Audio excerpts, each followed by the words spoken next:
What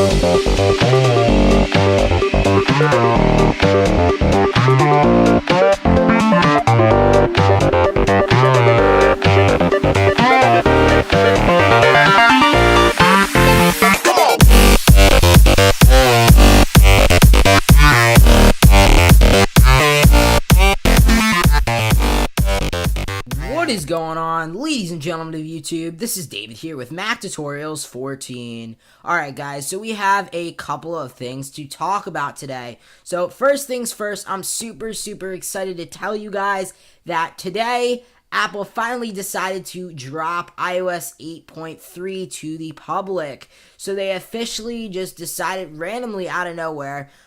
They just randomly decided to release iOS 8.3 to the public today, and there's a couple of things that's new about it, but it was just definitely out of the blue because I was speculating not even seeing 8.3 until, weeks and weeks in advance, at some point after the Apple Watch's release. So it's kind of weird that Apple on stage did announce that in order to have, the Apple Watch, in order to have that work, you're going to need to have 8.2 or above. So the fact that now, the fact that 8.2, that the Apple Watch isn't actually launching with 8.2 kind of is a little bit odd. It just was like, it seemed like, before at the keynote when they went ahead and, unveiled this back in September, it just seemed like 8.2 would be, the firmware that was going to go along with the Apple Watch release. Maybe down the line to improve, the Apple Watch's interface, maybe there would be bugs with it, who knows, because always with a new product, there's bugs, so there's probably going to be a few bugs, and that's where I thought they were going to do that to iron it out. So they were going to, maybe put it in a pre-release, put some betas in it, but they weren't really going to worry about releasing 8.3 to the public until really the Apple Watch actually came out, and then they'd be able to see, okay, well, we have this with 8.2. We have users using the Apple Watch on 8.2, and it's not that great right now because the something's messed up. Maybe the Siri's messed up, or it's not giving them accurate maps data or whatever it is. So we gotta take what we know, fix that, and we gotta take that fix and put it in 8.3. So that's what I thought was gonna happen. So it seems like that's not what's actually gonna happen, and it seems like now that Apple's going to launch the Apple Watch along with iOS 8.3, which is actually pretty weird. So I don't really know. Maybe 8.4 or 8.3.1 will be out before the Apple Watch actually comes out. But for right now, it's 8.3. So I'll talk a little bit about what's new in 8.3. So basically, what's new in 8.3 is improved performance, app launch, app responsiveness, messages, Wi-Fi, control center. These are all improvements. Obviously, these things aren't new because we've had messages forever. We've had control center since iOS 7. So it's not like they just implemented these now, but it's just, they just decided to improve upon some of these different things. Third-party keyboard, Safari tabs, keyboard shortcuts, Wi-Fi and Bluetooth access, simplified Chinese keyboard, fixes an issue where you could continuously be prompted for login credentials, and that's actually really, I'm really hoping that also means Wi-Fi as well, because sometimes when I'm at school, my phone continuously says, would you like to log into this Wi-Fi network, and I keep hitting login and it doesn't work, and it keeps continuously prompting me to enter in those credentials, and they're already right. So hopefully that's Wi-Fi as well, and not just password credentials, but addresses an issue where some devices could disconnect intermittently from Wi-Fi networks. That's actually also what I was talking about as well. Fixes an issue where hands-free phone calls would become disconnected, blah, blah, blah, and it talks about all the issues it fixes. Messages, it addresses issues that cause group messages sometimes to split. Fixes an issue that sometimes remove the ability to forward or delete individual messages. Resolves an issue that sometimes prevented a preview from appearing when taking a photo in Messages. And it adds the ability to report junk messages directly from the Messages app, And it also adds the ability to filter out iMessage that are not sent by your contacts, which is also really cool. It talks about CarPlay fixes, so now there's there's wireless CarPlay as well, and it talks about stuff like that. So then after that, we also have, it talks about that it's redesigned to actually have the iCloud photo library. It's optimized and everything. It introduces a redesigned emoji keyboard with over 300 new characters. So that's definitely really, really big. It addresses an issue that prevented opening links in Safari PDFs, fixes an issue that prevented autocorrecting FYI. This is just all random. Some of these are random issues that I'm reading off of. But yeah, so definitely 8.3 was a huge release. So unfortunately, because it was a huge release, Apple since patched another jailbreak exploit from the TaiG jailbreak team. So iOS 8.3, the launch of it today, actually did patch another jailbreak exploit that was actually TaiG's. It was credited as the TaiG jailbreak team's exploit. It's labeled CVE-2015-1087 and described as a backup bug that can allow an attacker to use the backup system to access restricted areas of the file system.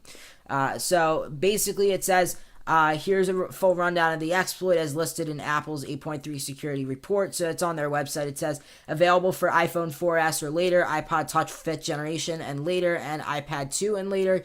Impact: an attacker may be able to use the backup system to access restricted areas of the file system. Description: an issue existed in the relative path evaluation logic of the backup system. This issues was addressed through improved path evaluation. So it says CVE ID CVE 2015-1087, and TaiG jailbreak team is credited for actually discovering that. So although iOS 8.1.3 already killed the TaiG, the most recent TaiG jailbreak tool, Apple has patched another exploit that was used in the team's hack. It's still worth mentioning, now that we've gone without, a jailbreak for multiple major iOS releases. It definitely is worth mentioning. And, there's still plenty to be hopeful about because last month TaiG hosted a major jailbreak convention in China with some of the brightest minds in the jailbreak community. And there's a recent open letter in the Pangu about the Pangu team, that the Pangu team actually came out with. And it said it would continue its work exploiting iOS devices. So who knows? Maybe if it's not TaiG, it'll be Pangu again. Or maybe if it's not Pangu altogether, maybe jailbreaking will come back to the States and maybe another jailbreaking, another jailbreak team, maybe the Evaders, probably not, but maybe another jailbreak team from the United States can come back and develop an iOS 8.3 jailbreak. So to answer everyone's question, I'm getting all these questions on Twitter. I was live streaming through Periscope a couple of times today, and I kept getting endless questions about this on Periscope. So to answer everyone's question, what do I think about the possibility of an iOS 8.2 jailbreak? I was hopeful before the 27th of March, and then after that, I kind of was like, well, it might take a long time now considering that they didn't have anything to actually talk about. So now that Apple has gone ahead and actually released iOS 8.3, my thinking is the fact that it just honestly, I think for users now, I think it would honestly be kind of redundant to go ahead and release an 8.2 jailbreak because that's not the latest firmware. You could also include the 8.2 firmware in being jailbroken, just in general, but that would be the main focus there would be jailbreaking iOS 8.3 because that's the latest, public firmware. At this point now, maybe in a month or so when a jailbreaker is ready, or, when a jailbreak's ready, maybe in a month or so, 2 months, maybe iOS 8.3.1 or 8.3.2 could come out and it could patch, more of TaiG's or Pangu's exploits that they have up their sleeves. And that's kind of scary because, TaiG had some stuff under their sleeves and they were kind of just like locking it into a safe and trying to get Apple to not go into it. But it seems like, and I don't know, this is just me speculating, but it seems like something really weird is going on behind the scenes that we don't know about.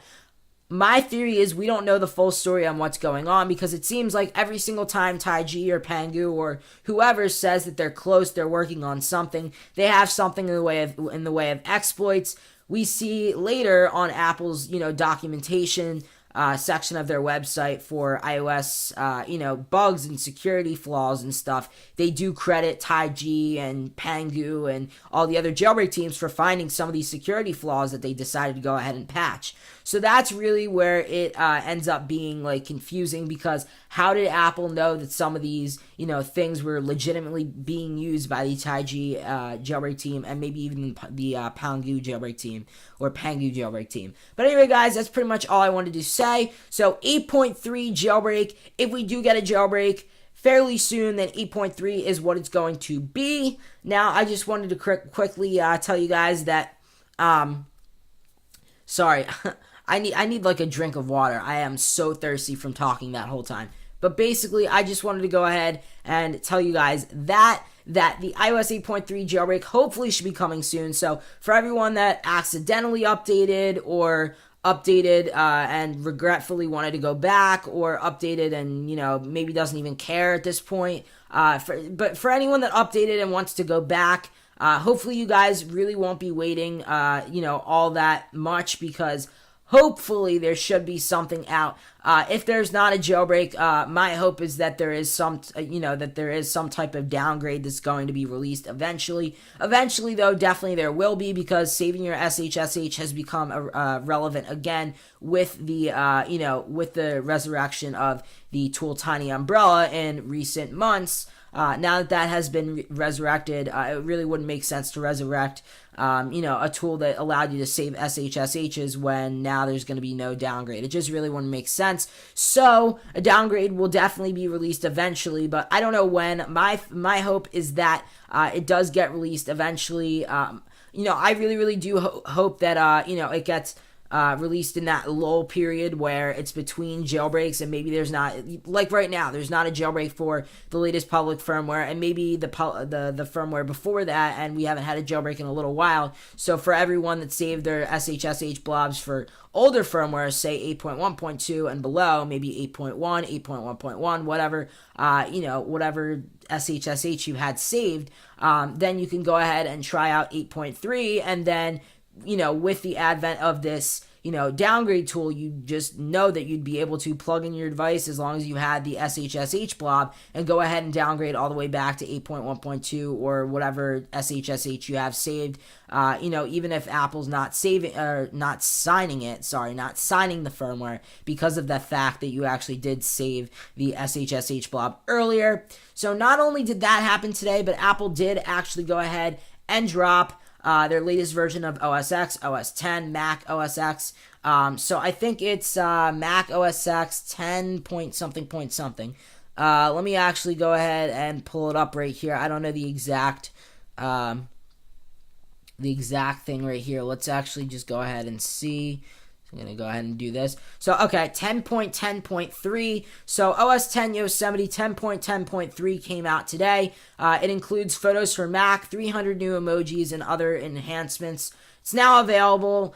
So, if you're running Yosemite, definitely go ahead and pick this up. This is definitely a huge improvement. It's a big improvement for me as well. And I know for anyone that does videos, or just anyone that likes to take videos or pictures on any of their iOS or Mac or Apple devices for that matter, now with every single Apple device, it's streamlined pictures and videos, because now on the Mac you have the Photos app instead of iPhoto. So I'm glad that they did away with that. And not only that, but you don't have to actually sync up your iDevice to your computer if you want to actually go ahead and grab photos off of it, because you can see your iCloud photo library and your iCloud photo stream and all of your different albums from your iCloud itself. So you're able to go ahead and grab the pictures that were on your iPad or maybe on your iPhone or iPod. You can go ahead and grab them from the server and get it onto your Mac without actually having to sync it over, which is actually really, really nice. And for me, it's really, really nice because I love, doing videos and recording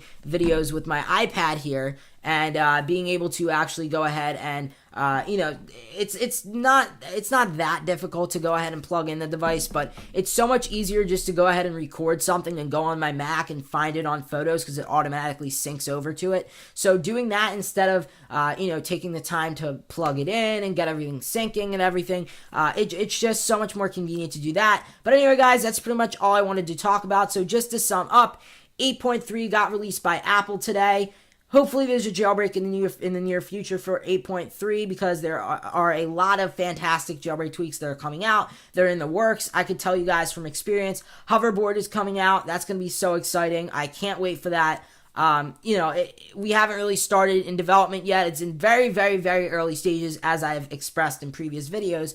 But if you want to know more about that, I'll leave a link in the description where you can go ahead and read my Reddit post that I posted a couple of days ago about the initial concept and the idea of it. But basically, the developer actually went ahead and showed me that. But anyway, guys, thank you guys so much for watching. Please be sure to like, comment, and subscribe. And until next time, guys, this is David signing out. Peace.